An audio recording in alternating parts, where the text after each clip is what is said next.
Hi, കാൺവിയിലേക്ക് സ്വാഗതം. ഇന്ന് നല്ലൊരു റെസിപ്പിയാണ് കേട്ടോ. Chicken creamy filled ബണ്ണാണ്.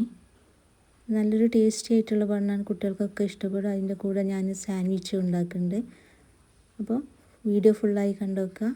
വീഡിയോ ഇഷ്ടമായ ലൈക്ക് ചെയ്യാനും സബ്സ്ക്രൈബ് ചെയ്യാനും കമൻറ്റ് ചെയ്യാനും മറക്കരുത്. അപ്പോൾ അതിന് തന്നെ ഒരു ബൗളിലേക്ക് 2 കപ്പ് മൈദ എടുത്തിട്ടുണ്ട്. അതിലേക്ക് 1 ടീസ്പൂൺ ഈസ്റ്റ്, 1 ടീസ്പൂൺ പഞ്ചസാര, 1 ടീസ്പൂൺ ബട്ടറും ചേർത്ത് ആവശ്യത്തിന് ഉപ്പും ചേർത്ത് കൊടുക്കുക. പിന്നെ ഒരു മുട്ട പൊട്ടിച്ചൊഴിക്കുക. പിന്നെ ഇളം ചൂടുള്ള പാൽ ഒഴിച്ച് കൊടുക്കുക.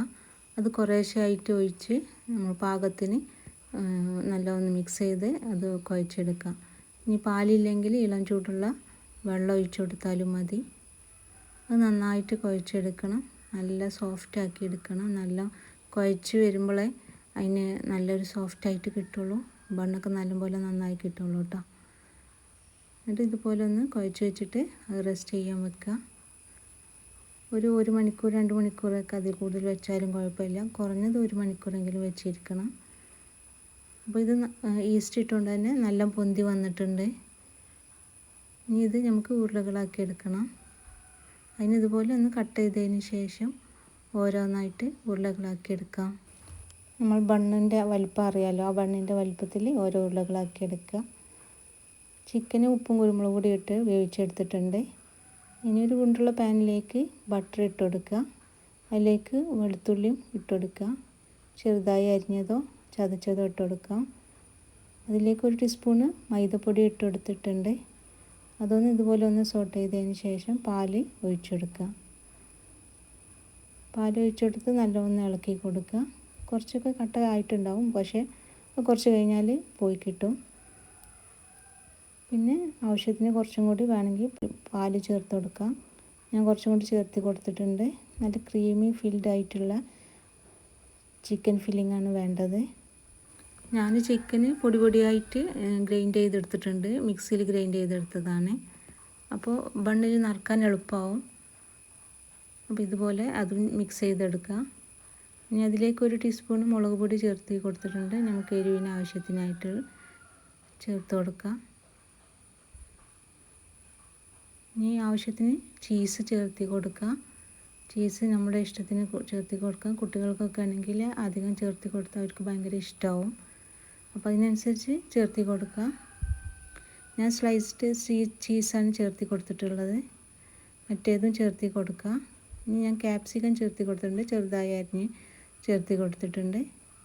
ക്യാപ്സിക്കമൊക്കെ ഉണ്ടാകുമ്പോൾ നല്ല ടേസ്റ്റാണ്. അതും കൂടി ചേർത്ത് മിക്സ് ചെയ്ത് കൊടുക്കുക. ഇനി നമുക്ക് റെഡ് ചില്ലി ഫ്ലേക്സും കൂടി ചേർത്ത് കൊടുക്കാണ്ട്. മുളക് പൊടി ചേർത്ത് കൊടുത്തിട്ടുണ്ട്. അതിനോടൊപ്പം ഇതും ചേർത്തുമ്പോൾ എരിവ് ആവശ്യത്തിന് ചേർത്ത് കൊടുക്കുക. ഇനി നമ്മൾ ബണ്ണിന് കുഴച്ചെടുത്ത ഉരുളകളുണ്ടല്ലോ, അത് ഓരോന്ന് ഇതുപോലെ പരത്തി കൊടുക്കുക. എന്നിട്ട് ഫില്ലിങ് നിറച്ചെടുക്കുക. എന്നിട്ട് ഇങ്ങനെ ഫോൾഡ് ചെയ്തെടുക്കുക. എന്നിട്ട് അതൊരു ഉരുളകളാക്കിയിട്ട് ബണ്ണിൻ്റെ ആകൃതിയിൽ ഒന്ന് പരത്തി കൊടുക്കുക. ഇനി മറ്റേ ഉരുളകളൊക്കെ ഇതുപോലെ തന്നെ ഫില്ല് ചെയ്ത് കൊടുക്കുക, പരത്തി കൊടുക്കുക. എന്നിട്ട് ഫില്ല് ചെയ്യുക. എന്നിട്ട് ഉരുളാക്കുക. എന്നിട്ടൊന്ന് പരത്തി കൊടുക്കുക. അങ്ങനെ എല്ലാ ഉരുളകളും ചെയ്ത് കൊടുക്കുക. നല്ല ഈസിയാണ്. നമ്മൾ കുട്ടികളൊക്കെ വരുന്നതിന് മുൻപേ ഈ പണിയൊക്കെ ചെയ്ത് വെച്ചാൽ ബണ്ണല്ലേ, എത്ര നേരത്തെ ചെയ്ത് വെച്ചാലും നല്ല ടേസ്റ്റാണ്. കുട്ടികൾ വരുമ്പോൾ തന്നെ എടുത്തു കൊടുക്കാൻ, ചായൻ്റെ കൂടെ കൊടുക്കാനും ഡിന്നറിൽ പാർട്ടിക്കൊക്കെ ഉപയോഗിക്കാനൊക്കെ പറ്റിയതാണ്. ഞാനിത് എയർ ഫ്രയറിലാണ് ബേക്ക് ചെയ്യണത്. ആദ്യം ഒരു ബട്ടർ പേപ്പർ വെച്ച് കൊടുത്തിട്ടുണ്ട്. എന്നിട്ട് അതിൽ ഓയിൽ ബ്രഷ് ചെയ്തതിന് ശേഷം ഇതുപോലെ വെച്ച് കൊടുത്തിട്ടുണ്ട്. എന്നിട്ട് അതിൻ്റെ മേലെ മുട്ട ഒന്ന് പതിപ്പിച്ചത് ഇതിൻ്റെ മേലെ ഒന്ന് സ്പ്രെഡ് ചെയ്ത് കൊടുത്തിട്ടുണ്ട്. ഇങ്ങനെ ചെയ്ത് കഴിഞ്ഞാൽ മേലെ ഒരു ചുവപ്പ് കളർ വരാൻ വേണ്ടിയാണ്. അങ്ങനെ എല്ലാ ഐറ്റമിലും ഞാൻ ചേർത്തി കൊടുത്തിട്ടുണ്ട്. ഇനി ഇത് കുറച്ച് നേരം അതൊന്ന് പൊന്തി വരാൻ വേണ്ടി കുറച്ച് ടൈം വെക്കണം. അതിൻ്റെ മേലെ ഞാൻ വെള്ള കസ്കസും കൂടി വെച്ചിട്ടുണ്ട്. ബണ്ണിൻ്റെ മേലെ കാണുമല്ലോ വെള്ള കസ്കസ്, അതേപോലെ ഒന്ന് മേലെ ഒന്ന് സ്പ്രെഡ് ചെയ്ത് കൊടുത്തിട്ടുണ്ട്. ഇനി ഇത് കുറച്ച് 1 മണിക്കൂറോ അല്ലെങ്കിൽ അരമണിക്കൂറോ വെച്ചിട്ട് നമുക്ക് ഇത് എയർ ഫ്രയറിൽ ബേക്ക് ചെയ്യാൻ വെക്കാം. ഓവനിലും വെക്കാം. ഞാൻ എയർ ഫ്രയറിലൊന്ന് വെച്ചതാണ്. അപ്പോൾ ഇതുപോലെ കിട്ടിയിട്ടുണ്ട്. അതൊക്കെ നമ്മളെ ടൈമിനനുസരിച്ച് വെക്കുക കേട്ടോ. ഞാനിത് 20 മിനിറ്റ് വെച്ചിട്ടുണ്ട്. 200 ഡിഗ്രിയിൽ വെച്ചതാണ്. ബാക്കി വന്ന ബണ്ണിൽ ബാക്കി വന്ന മിക്സർ ഉണ്ടായതുകൊണ്ട് അത് വെച്ച് ഞാൻ വേറൊരു ദിവസം ഉണ്ടാക്കിയതാണ് ഈ സാൻഡ്വിച്ച്. ഞാനതിൽ കുറച്ച് ക്യാരറ്റും ക്യാപ്സിക്കും കൂടി കൂടുതൽ ചേർത്തി കൊടുത്തിട്ടുണ്ട്. എന്നിട്ട് ഞാനിതുപോലെ സാൻഡ്വിച്ച് ആക്കി എടുത്തിട്ടുണ്ട്. കുറച്ച് ചീസും ചേർത്ത് കൊടുത്തിട്ടുണ്ട് കേട്ടോ.